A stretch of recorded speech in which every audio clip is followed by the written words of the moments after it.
Okay, Hillary, go ahead. I don't have any minutes in front of me or anything, so I don't have. So the why don't we agenda in start? front of me. Why don't we start with the variances? First up on the agenda, we have 113 Ione Road. 113 Ione Road is map 28, parcel 72, and we should have Matt Farrell here tonight to talk with us. Okay, Matt is here. Matt is here. He's just not talking. Matt. He is muted. Oh, here we go. He's coming along.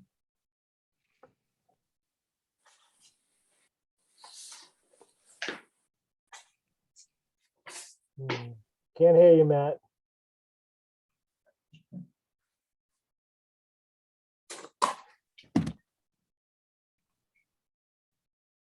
See him.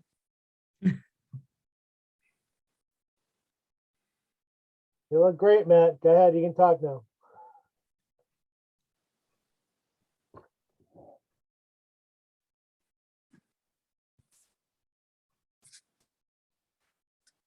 Looks like Matt's having some technical difficulties. Matt, we're going to go ahead and pause you and we're going to move on to Jason Ellis while you figure out your technology, if that's okay. Let's go ahead and move on to JC Ellis. We have 39 7th Street, map 40, parcel 142. Go ahead, Jason. Can you hear me okay? Yep. So this is property is currently served by a cesspool. It's a 3-bedroom house and it's currently in the process of being sold. So what we're looking to do is install a new 1,500-gallon septic tank and a new leach area on the northwest corner of the property. We meet all the 100-foot setbacks to all the wells. We're just looking for a 2-foot variance from the proposed leach area to the lot line for parcel 143, a 4-foot variance from the proposed leach area to the lot line, which would be the lot line for 7th Street, and an 8-foot variance from the proposed leach area to the foundation wall. And that's pretty much it. Pretty straightforward. All right, Hillary, do you have any concerns or questions about this? I don't have any. I wonder if Gary has a comment. And Gary, you have any issues? I'm looking at it right now. I really don't see it. I don't really see an issue, any issues. You know, you're lining the foundation, right, Jason? Yes, so I'm proposing a flow barrier on the foundation side of the leach area that would extend down below the bottom of the floor of the foundation. So Yeah, that would be my only comment. Thank you. Do you usually like the comment too about the plan being stamped by a land surveyor for a lot line variance? It isn't. I didn't see that. Oh, geez. That's you. Jason, I was saving that for you, Gary.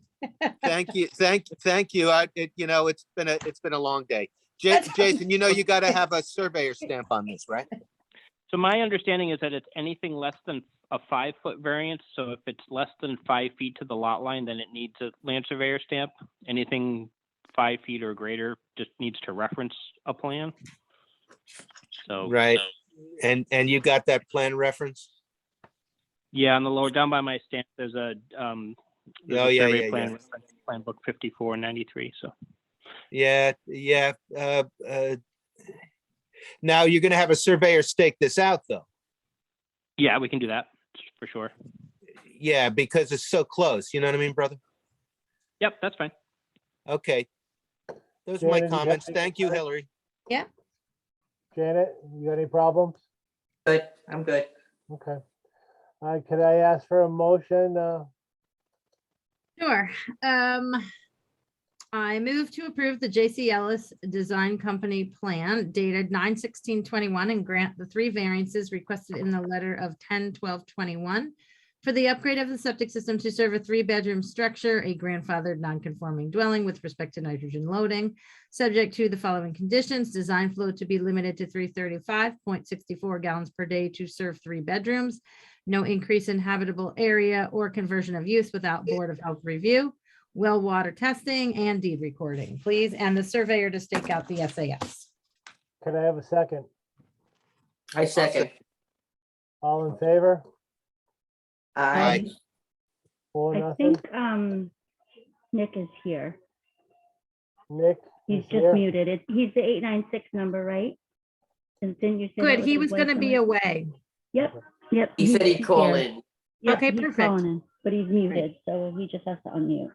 Okay, Nick, you have to unmute. And Deb, I am sorry. I just forgot to call on you, so I do apologize for not calling on you if you had any problems.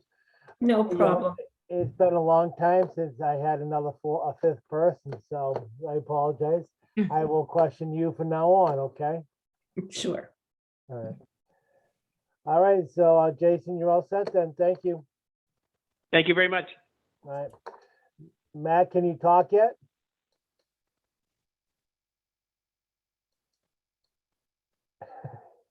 Rebecca is calling in. Don't you love computers? Yeah, technology is wonderful only when it works, right? So, Right. Okay, You looks got- like we can't hear Matt yet, but let me see. Does Matt have the market cornered on the 2 projects left to hear? I think he does. So both of the 2 projects are Matt's.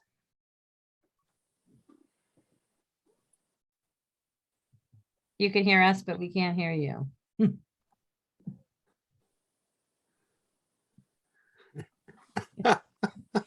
Oh, Matt. Aye, brother. Maybe he should Matt, maybe you should log off and Log out. reboot. Yes. Matt, log off and try to log back in. Or Log hang up off and call. reboot.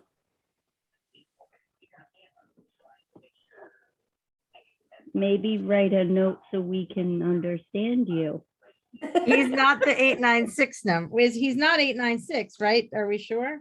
Oh, maybe he is. No, Hang he on. is 896. That's his number. That's not Nick. There we go. Okay, hold on, Matt. We got Okay. you. We I got think you. you just have to, I think it's what, *9 to unmute? Star six, Matt. six. Star 6 Hit to star unmute. six. Star 6.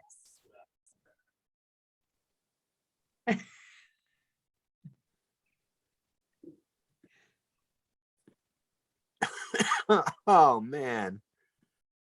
Yikes. 896 number is gone. You got 6. No, No, it's no, here. it's still, yeah, there There you you go. go. There you go. All right. Yeah, long time. So, I was trying to say that I gave up on the Zoom and I called in from the 896 number, but here we Okay. are. Here we are. All right. Sorry about that.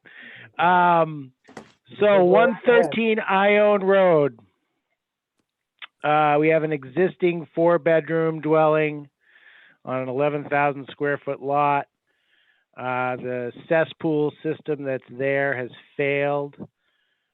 So we're proposing an upgrade, including a septic tank, to a pump chamber, and then a raised pressure dose leach field in the northern corner of the lot. We're also relocating the existing well so that we're over 100 feet to the new leaching facility. And as such, we were asking for 4 variances. Variances 1 and 2 are from the north and eastern property line. We're holding 2 feet to both of those property lines and asking for an 8-foot variance. And variance number 3 is for the lateral soil removal for the leach field.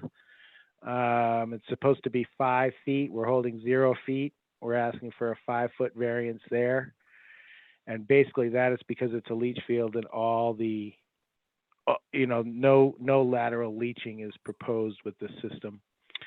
And then section 600 of Wellfleet regulations The SAS is not 1 foot below grade in the 100-year floodplain. We're holding 0 feet, and it's approximately 2.5 feet above grade, so we're asking for a 2.5 foot variance. I would be more than happy to answer any questions. All right. Hillary, do you have any concerns or any questions? There's not much they can do here. I'm glad it's pressure dosed. All right, Yes. Gary, you got anything? No, No, I I feel glad it's pressure dosed. feel it. I feel the same as Hillary. No, okay. Janet, I'm sorry. What was the question? You had a question or a statement? No, I'm fine. Okay, Deb, you good? All right. Yes. So, no other questions or concerns can I ask for a motion, please? Sure, I move to approve the JM O'Reilly and Associates Plan, JMO 9162, dated 11/2/21, and grant the 4 variances requested in the letter of 11/2/21 for the upgrade of a septic system to serve a 4-bedroom structure, grandfathered non-conforming dwelling with respect to nitrogen loading. Subject to the following conditions: design flow to be limited to 444 gallons to serve 4 bedrooms, no increase in habitable area or conversion of use without Board of Health review. The condition for a new well and well water testing, deed recording, and an annual inspection of pumps, alarms, and other equipment. Okay, could I have a second, please? I second. I'll second. Okay, all in favor? Aye. Aye. Aye. 4-0. You good with that one, Matt? You got another one? Good. Yes, 117 Samuset Road. So this property was before you folks approximately a year and a half ago. For the old owner, we designed a new sewage system, including innovative alternative treatment and a pump chamber and a pressure dose leach field. And the owners have not put it in yet, or that owner sold the property. The new owners, I believe, are in on the call.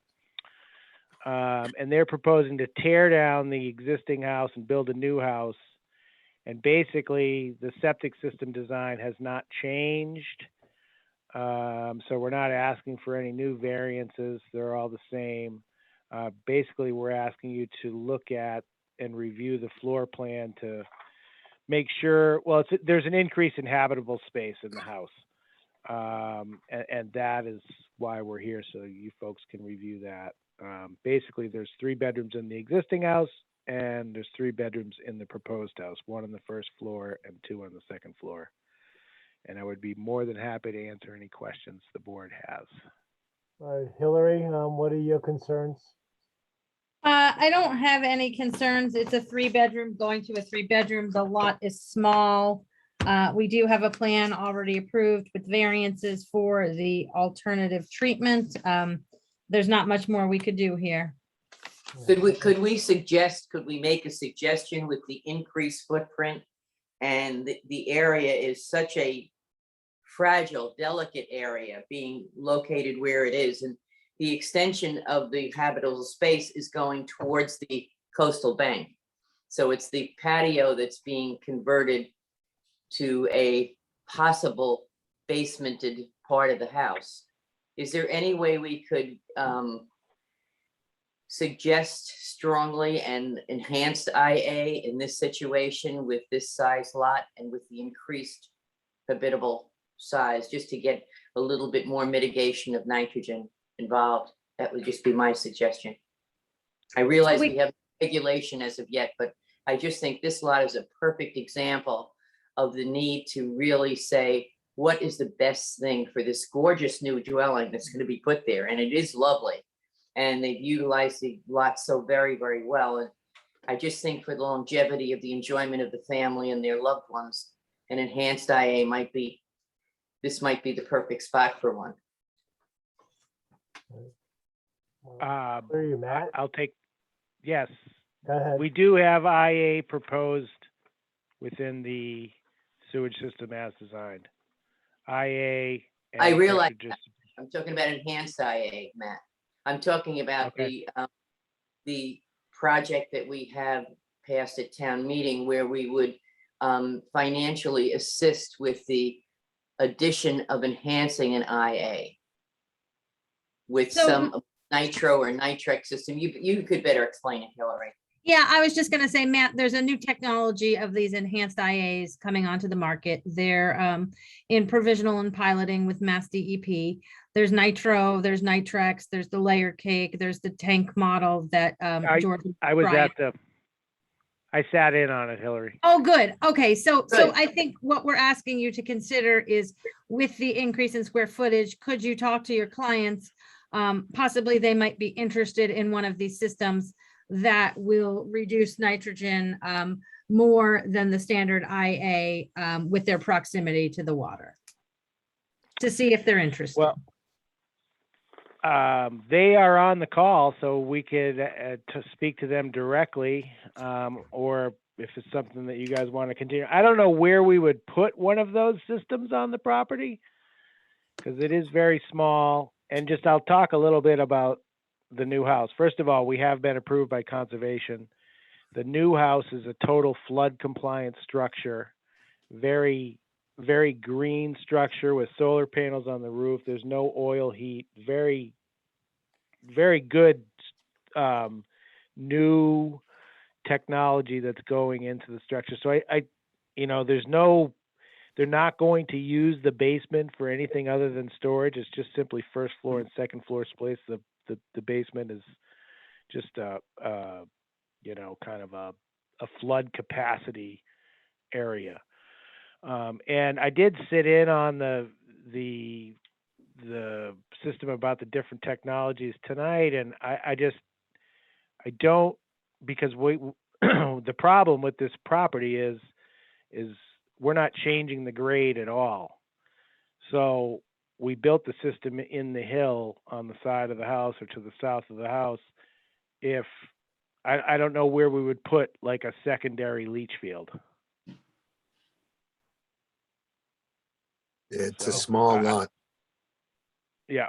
Well, I'm just saying it would be right now the system is 5 feet above groundwater. If we move toward the road, we're losing the ability to keep it underground. So I don't know if it would work on this particular site. Would you be willing to look at it and see if you could possibly tweak and fit one in? If you can't, you can't, but if you can, it sure would be great.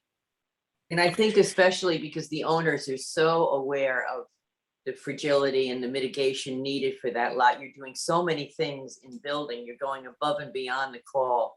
And this is just, this would be such a basic positive step as far as mitigating the nitrogen with this technology. Well, I And- mean, everything that I guess I don't really have a choice. We will look at it. And I'm just trying to move this along. I mean, we're doing everything here that we can actually do, and to put a piloting system in, Oh, I see it just that, Matt. doesn't- I see that. Yes. Yeah, I see that. It's a Yep. great job. Hillary, Yeah. can we approve with the some kind of not necessarily condition, but a note on the approval that he's may explore the enhanced? Yeah, so all we're doing tonight is looking at the increase in habitable area. Yeah. So the board can vote to approve the increase in habitable area with the understanding that the engineer and the owners will look into seeing if it's feasible to install the enhanced IA. That's all we're asking. That's all we want to do. Yes. And yes. if it's possible, great. If it's not possible, just let us know why it's not possible, because I think as a board, we want to understand, going forward, What the why isn't it possible? Like, Right, because we understand the constraints of the lot, but the more information we can gather, the better. Thank you. Yeah, I mean, yes, we certainly will look at it. Good. Thank you, Matt. That's great. I'm totally satisfied, Hillary. Thank you. All right, that sounds great, Matt. All right, so then all we're voting on is just improve the square footage. Increase in Hillary, tonight? habitable area. Okay, Right. could I have a motion, please? I move that we approve the increase in habitable space for 117 Samuset Avenue. Could I have a second? Second. Thank you. All in favor? I, 1-0. Congratulations. All right. Thank you. Thanks, Matt. you're welcome. Thank you. I know. Thank you. You folks have a good night. You Bye, too. You all. Yep, bye-bye. All right, Hillary, is there anything else on the agenda for this evening? Do we want to go back to the conversation that was just lively when I came on board tonight? Yeah. I guess I'm struggling a little bit in my thought process here because I don't know if you were on, Ken, when I took a look at our numbers, we have 8 cases, actually 7, because 1 is deceased. We had 138 people tested, and that led our percent positivity. If I take out, well, actually, let me just check that one last time. If we go down to 8 instead of, if we go from 8 to 7, give me 1 second here. Get out the calculator. I got it. So our percent positivity is at a 5 this week. And I guess what troubles me, well, and I mean, two live in the same household, so that's fine. They got it from another. Another 2 live together too. So it is what it is, but it's above 3. And I guess I feel like we've always said when the numbers go up, we put the mask on. When the numbers come down, we take the mask off. I guess I'm bothered that we went from 3.3% to a 5%. And I don't know if we're sending mixed messages. I don't really hear much from the community as we go back and forth between requiring the mask and taking the mask away.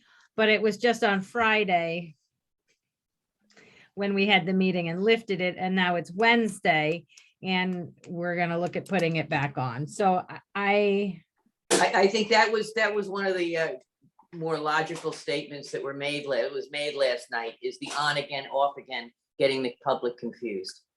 I was at a church function on Saturday, and people didn't know whether to wear a mask, and many of them had read what you wrote, but Yeah. it's like they're numb now. I mean, I think that's what it is. There's just so Yes. much information Yes. that people are numb, and they don't, the punch of wear your masks, or the enjoyment of, oh, take all the mask. That isn't happening. For So me, Ray, this moment is the numbers are gonna continuously bounce around. Unless to me, if it gets out of hand, then, I would suggest the mask mandate, maybe putting them back on. But the numbers are gonna adjust crazily. It's gonna probably be for possibly the rest of our lives. Hopefully not. But you just can't keep putting it on one week, taking it off the next. It like you said, if people just don't understand what the hell to do. People want to wear the mask, they wear the mask. That's the way I'm looking at it. If I'm uncomfortable in a situation, I either don't go or I wear a mask. People who aren't vaccinated, they should be wearing a mask if they're out in public with the people that are vaccinated. But to keep bouncing it back and forth between a mask mandate and not a mask mandate is wrong as far as I'm concerned. Unless the numbers go out of whack, I think we should. but how are we going to where we decide what are. that whack can? How? That's are we my gonna question, decide- Janet, is Yeah, what I mean, what percentage what's is out of whack? We can base 5 our- sounds base our- high in Yeah. comparison to the state average. Well, you look at what Hillary has right now. There are 8, and then there are 4 of them are in the same household. we're down to 7 because 1 is deceased. Okay, 1 is deceased, and then you had 2 people that lived in the same household, so I classify that as 1. People that live in the same household, if you got 5 people in the same household that all have COVID, that's skewing your percentage out of line with what's technically out there, you know what I mean?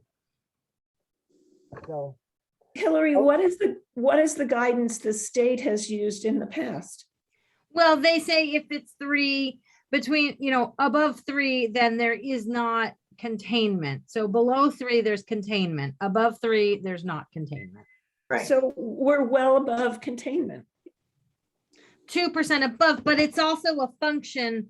It's a function of how many people went and got tested, so the week prior, for the previous 2 weeks, we had 149 people tested. Then the previous 2 weeks, we had 138 people. So we had 10 less people. So again, it's a function of, it's a percentage of those that are getting tested. So we need to look at the percentage and the number of cases together to paint the best picture. Right. And the people who get tested, we would assume are not just the people that are connected with the people who are positive, but also people who are symptomatic. And to me, that's the clinical sign that it's not contained, is if you have more people going to be tested because they're symptomatic or their kids are, somebody's symptomatic. So, but again, we don't know that. And, there's so much about this, as Ken says, we don't know if this is going to be the rest of our life, but we have to defend our decisions and we have to make them based on some kind of clear-cut data and guidance from the state. And that's what we have been doing. And unfortunately, the message that was, I think, received by the public last night was not one of that. I mean, Rebecca did a good job trying to explain the numbers, but it's, people are tired of this, and they're gonna gravitate to where, who can I point the finger at? Who can I blame? And it's a thankless job. We're a voluntary board. We're doing the best we can. So I don't know. I like having a number guideline. I just like that. I feel it's more clinical. It's more science-based. And when we try to rip it apart and say who's living together, who's not living together, to me, the number of people tested is the number of people that are symptomatic. So if that's happening in a community and it's increasing along with the numbers, then you're surely not contained, I think. But that's the only thing that I can say this time of year. I have sniffles. I got a cough every once in a while. It's flu season. It's also cold season. You never hear that anybody has died from the flu anymore. People right now, people that are going to be testing, if they have any type of symptoms, period. You got a fever, you got a sniffles, you got a cough, they're going to go test. It doesn't necessarily mean that they have COVID. People are probably, right now, we're over testing more than likely because people have some signs of something. They don't feel good. Right. So, okay, let's Except- get tested. So, Except that the more people we test, the lower our percent positivity would be if they just had Yeah. the sniffles and the Which cold I and the flu. understand. But exactly. so here's what I know. We're gonna hold another COVID testing clinic on the 19th, before Thanksgiving. We're gonna do that at Wellfleet Elementary School. We haven't publicized it yet, but that's what, next week? Is that next week already or the week after? That's It's next the week. That's Well, next no, week. today's the 10th. Okay, No, so it's the week after. it's in the 9 days. today's the 10th, So it's 11th, next 12th, Saturday. 13th. No, it's next week. It's It's next next week. Friday. Wait, Oh, really? Next It's Friday. It's next Friday. Every Sorry. day runs into the next. So next Friday, we should be gathering up a lot of results. We're going to share the clinic with Truro. I imagine people will want to come and test before they go away for Thanksgiving. So we might get a decent push on testing. So we have that sort of out there. I wonder, I just feel like we lifted the mask order on Friday, which I'm almost wishing we didn't, because now we're where we are today and it's only Wednesday, but the data comes out on Wednesday. So when we met on Friday, we met 2 days too late. So would it be better? I'm sorry to interrupt, Hillary. I think what's going on here is Janet has an absolute correct point in being, with the numbers and, I guess what I'm trying to say is maybe we should raise the number a little bit so that we don't do so much bouncing. Instead of 3, maybe it should be 5%. So, because Ken makes an also a good point in that, you know, you can bouncing it from week to week. I mean, people are going to be completely confused. What is it this week? Do we have the mask Exactly. mandate this week? They don't get it. They don't get it. Yeah, You know, it is, so I'm just wondering if, to help mitigate that, if we raised the bar maybe a little bit in our mask mandate as a Board of Health, maybe that would eliminate some bouncing. And I would want the state to jump in on that and yeah, decide. me too. Yeah. I feel really uncomfortable altering from the state numbers. I know Because it's gonna bounce. I'm not a scientist. I'm not an epidemiologist. I can't say the bounce is insignificant. All I can say is the state recognizes the importance Right. of a particular number. And given that, I don't see any choice except to respond to the number that the state picks and to educate the people in the town of Wellfleet that the number is fluctuating. Right, and I that think, what that means is that there's more COVID some days and there's less COVID some days, but that it's here and it's still here and you need to be cautious. Well, and that's for sure. I think it's a process of becoming. We're all becoming. We're finding out what our parameters are. But I think our responsibility as a Board of Health is we have to, or we should be portrayed in our concern and our bouncing back and forth as being a responsive, science-based board, and not get defensive about it, not apologize for it. Yes, we bounce back and forth. You know why? Because COVID's jumping back and forth.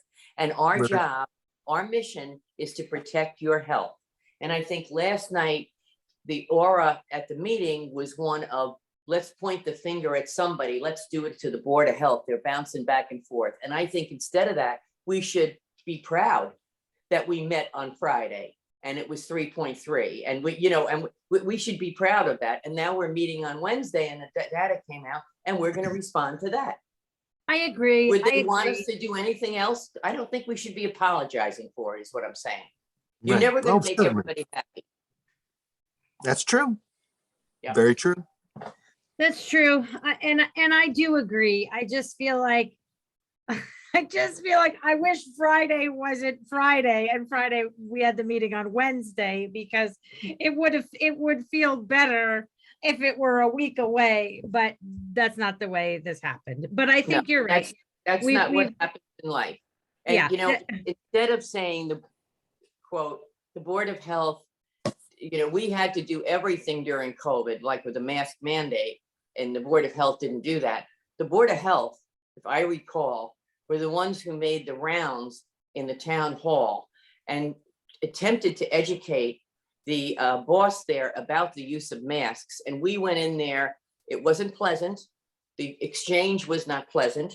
So that was done by the Board of Health. That was not done by the leadership of the Select Board. So, I mean, I wish that could have been recognized as much as what they perceived we didn't do. And as we have tonight, we have 1, 2, 3, 4, 5, 6, 7, 8 sets of minutes to approve. I'd like to know what other board has 8 sets of minutes to approve.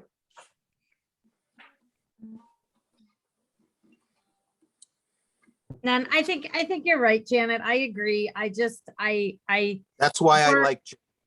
Yeah. Thanks, Gary. So Well, then bouncing it is. bounce away. Well, one question that I'm gonna have right this moment is, how many people living in town right this moment? Oh, I have no idea. I think we have an 3,000? off-season number of 3,000 and some. Okay, so how many businesses are still open in town? Many. Handful. No, they're not that handful. many. Okay. Yeah, the I- other I'm question I gonna- have is, I'm gonna throw something that's totally out of whack here, okay? I'm waiting to get my left hip replaced, okay? I cannot get a surgical slot until February 16th. That's Ooh. 3 months away. I mean, I'm really in desperate shape. my orthopedic group says the population on Cape Cod since COVID began is going near to 3 times what it was. They feel it in their practice. They can measure it. Mhm. Because so we're starting to get the infrastructure that we once had for a population. So you can't go by businesses open, you can't go by tourist season. You have to go by are people staying here? Are people staying here that used to go away? So Yeah. that's what makes the numbers. I mean, I just use that as an illustration to tell us we don't have any place to get those kind of numbers. And everybody in town feels this and feels that we have to look at numbers and we have to look at state directed. As Debbie says, they have the epidemiologists. They have all the scientists that can rip these numbers apart and do it the right way. All we can do is follow their guidelines. And I think the most uncomfortable thing about this pandemic and trying to work through it is that we have to look at what's going on every day, and every day things change. And that's really the unfortunate piece here, but it's the truth of it. And it is uncomfortable and it feels bad, but the numbers are the numbers, and that's the one piece we can't alter. And it's not perfect. And But it shouldn't be about my feelings about having to release another order, even though we just released it. Like Exactly. it's not about that. Right. I think the only thing I would say, Hillary, is you say that in your release that with each testing cycle, we look at the data and we look at the state numbers and what the state tells us to look at. Right. And if the numbers come back in excess of what the state says, we as a responsible board have to say the mask mandate is back, because otherwise, if it balloons, we haven't done our job. Right. But the only problem with the mask mandate thing is what was the problem with the very beginning, which is enforcement, That's the toughest We part. can't do anything about that. That's something the select board might want to chop into. There you There's go. also the one thing in this world that everybody has to work with. You get personal responsibility. That's If you're correct. not comfortable, wear your mask. If you don't want to Yeah. go out, don't go out. If you need to go somewhere, again, wear your mask. Yeah, I'm comfortable going out, so I go to places where I don't wear my mask. Yeah, but we're talking about somebody sitting in town hall where people come in and et cetera, and they want that security of knowing that somebody has said to them, we have a mask mandate in Wellfleet, could you put on a Well, mask? we're already going into town, Hillary, am I not correct? Going into town hall where they're asking people to wear masks, correct? I was in town hall today and I was one of the few. You one of the few.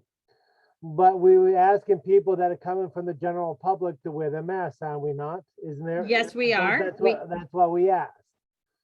So then you have everybody that's in town hall. We're asking people to wear masks to come in to see them, but isn't it their own personal responsibility to wear their masks? Why are we trying to force all the mask mandate on a general population that's not going to town hall? But if they have to go to town hall, they'll put on their mask. I go to the doctor's office, I put on my mask. I go to my dentist, I put on my mask because that's required. So the people in town hall, if they're going to working or visiting town hall, they should wear their mask. And If see, they don't that's what want to we're wear their saying. mask, they don't go to town Indoors, you hall. wear a mask. That's what our mandate said. So right now, you guys are thinking about reinstating the mask mandate. What is happening right at this moment? You're confusing the general public, pissing a lot of people off with the bouncing back between. Probably on Wednesday, we could be back down under 3 again. You got the numbers. If we drop down 2 people, Hillary, what would the percentage be if there were 2 less people on there? Let me turn back to that sheet and I'll tell you. If we had 5 people, because we're at 7 now, 5 people.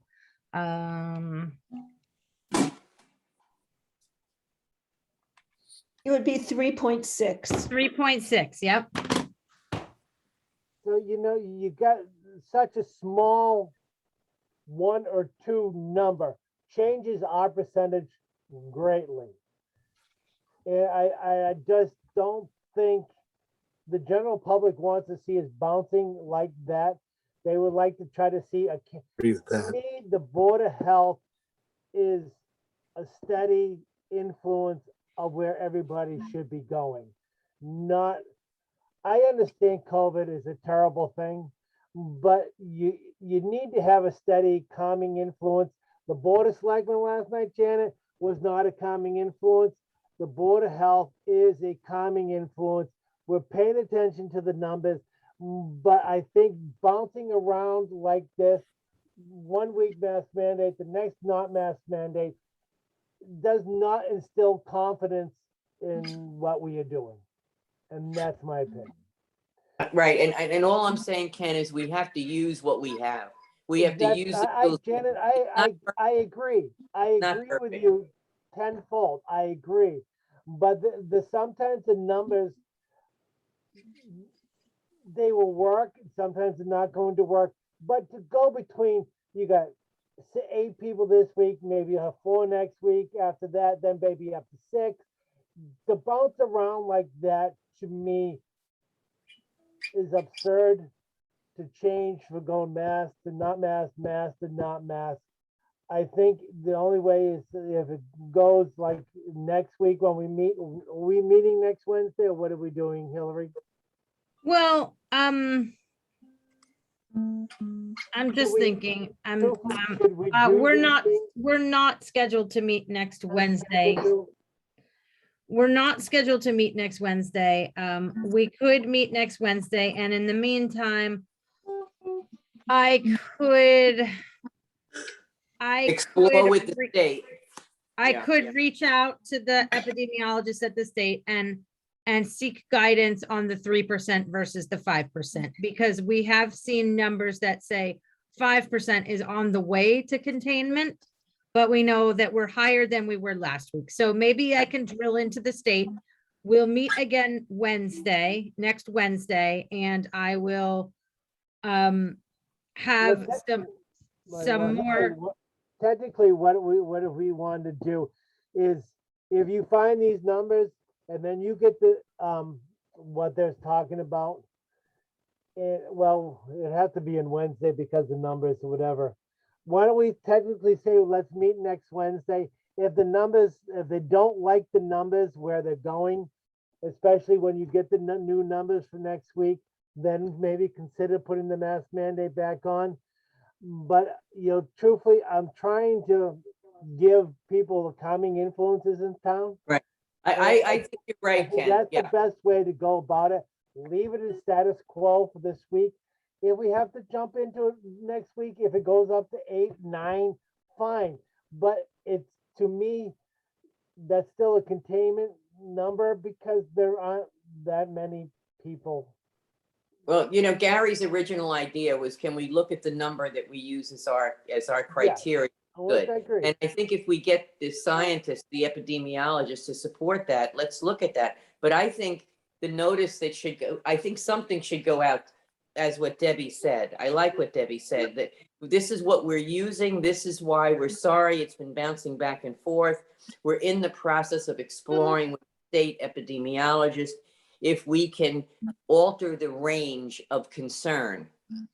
We had a range of concern which had us put in a mask mandate, and then, but we're looking at the epidemiologists. I think that would give the public, who can battle that? I mean, that's what we should be doing.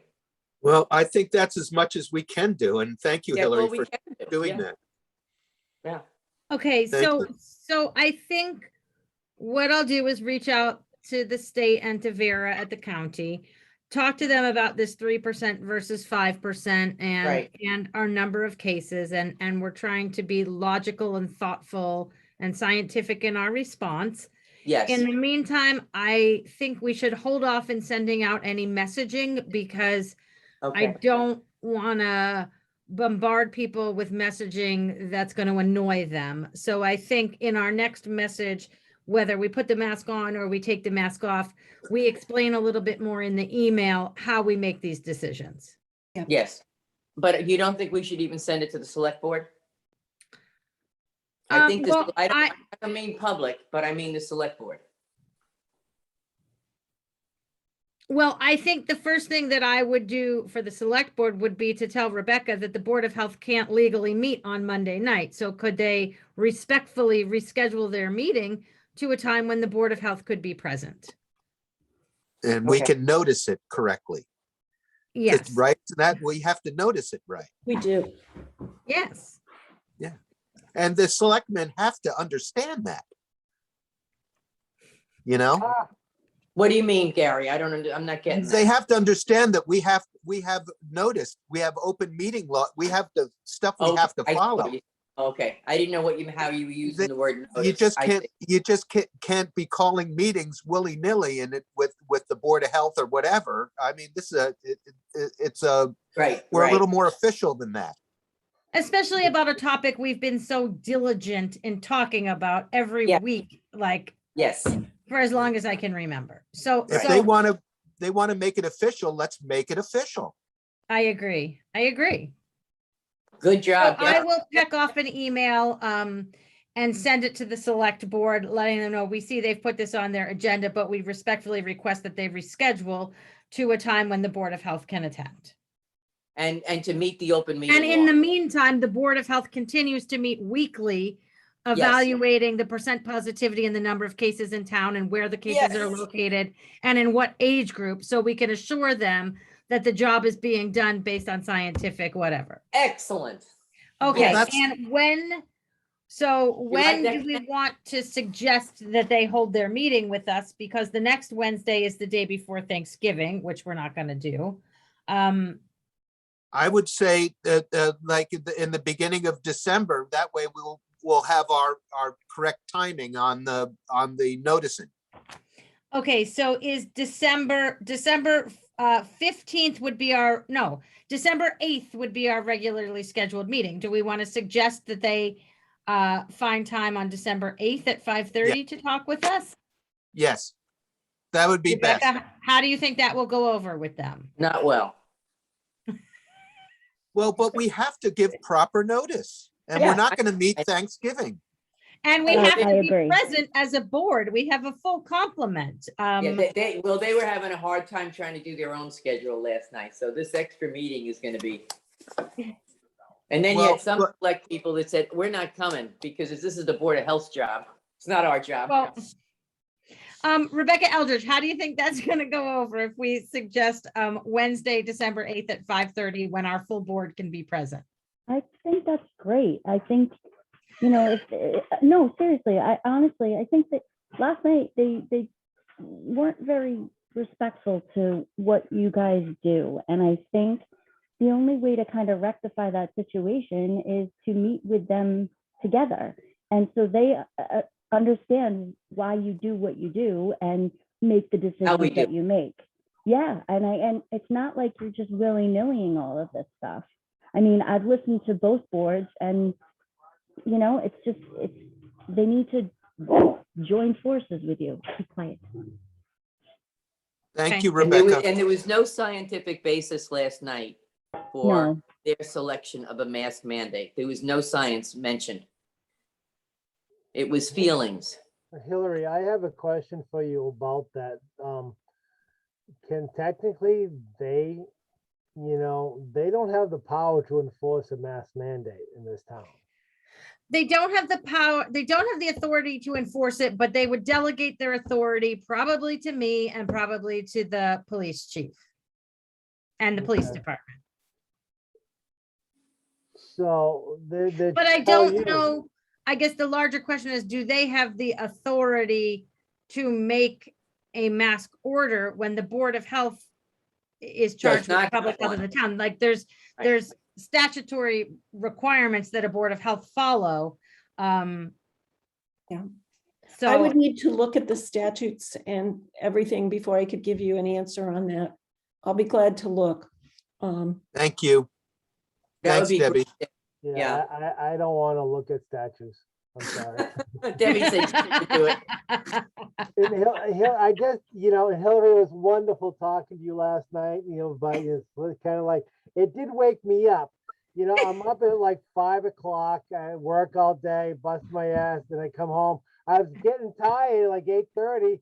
Then Hillary sends me a lovely text that woke me up for another hour and a half. I'm So, sorry, Ken, when you called, I was lying in bed trying to put my kids to sleep. So the feeling's mutual.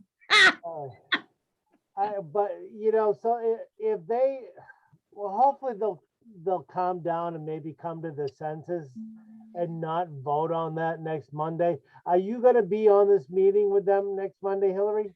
Well, they haven't even told me. I have not been formally invited. I don't even know what's happening. Okay, well, I guess the only thing that we can do is just wait and see. And I think Hillary, you could tell them to pound sand because Well, no, I suggest if they hold the meeting on Monday and somebody does write me to let me know that there's a meeting on Monday, I will try my best to attend, and I will reference the email that we're going to send suggesting that the select board meet with the Board of Health on December 9th to talk about this in a logical setting when we've had time to reflect upon the data that we're observing week to week.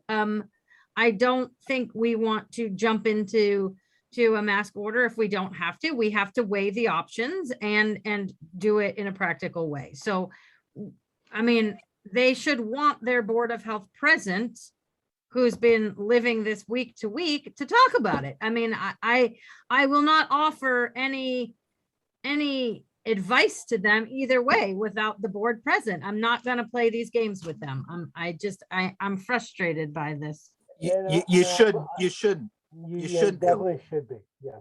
And the only thing I can say about if they do agree to meet with us on December 8th, they will not be in charge of the meeting because I don't want to be here for 5 hours. Okay, it'll be our meeting that they are invited to. Okay. Ooh, I like that. Oh, I like that. Thank you, Gary. Why? I don't think 11 o'clock Rebecca at night wants to is be such up a for fun 5 night. hours on another night. Oh, no, it's so fun. I love it. No, that's great. Invite them to our meeting. Yeah, excellent. Yeah. I love that. To talk about the mask order. There you go. So we don't even say we'll have that's our meeting. All right, so are there anything, do we have minutes to approve with Yeah, this evening? I feel like I'm the Helen of the Board of Health. So I went through all the minutes, Rebecca, and they're all excellent. And I mean, I read them all and they appear to be, at least what this old lady remembers we did. So I think I'm good. I think they're great. So I'd like to make a motion to approve the minutes. Can we approve all of them? Gary wasn't there for one and July two, though. 14th, August 11th, September 1st, September 15th, September 18th, October 7th, and October 13th. Wow. Janet, I have a question, though. Deb has only been on a couple. Gary missed a couple. Do we need to have Nick to make sure that we can approve them all? I think you do. Probably. He makes the quorum. It's not just me. Yeah, you're So right. everybody knows when they were and when they weren't there. So why don't we wait for our next meeting to approve all the minutes? A good That way idea, Nick will Ted. be there with us, and so then Listen, we'll have I'm just glad I got them done. Yes, I think kudos to you. Kudos to Well, you. I mean, you don't have 4 hour and 15-minute meetings. It's a lot easier to we get through don't. them. In the minutes themselves, it should say who was present. It So- does. Yeah, it does It at the does. top. So that will help. Yes, it will help. So And we will Gary see everybody. He We missed a will lot see of meetings. He was the see everybody quorum. next Wednesday, right? Yes, perfect. Yep, 5:30. I already posted it. Okay, Thank you, 5:30. Rebecca. Sure. All right. Could I have a motion to adjourn the meeting? So I moved. All right. All right. Have a wonderful Have a night, great night, everyone. everybody. Good night. Bye.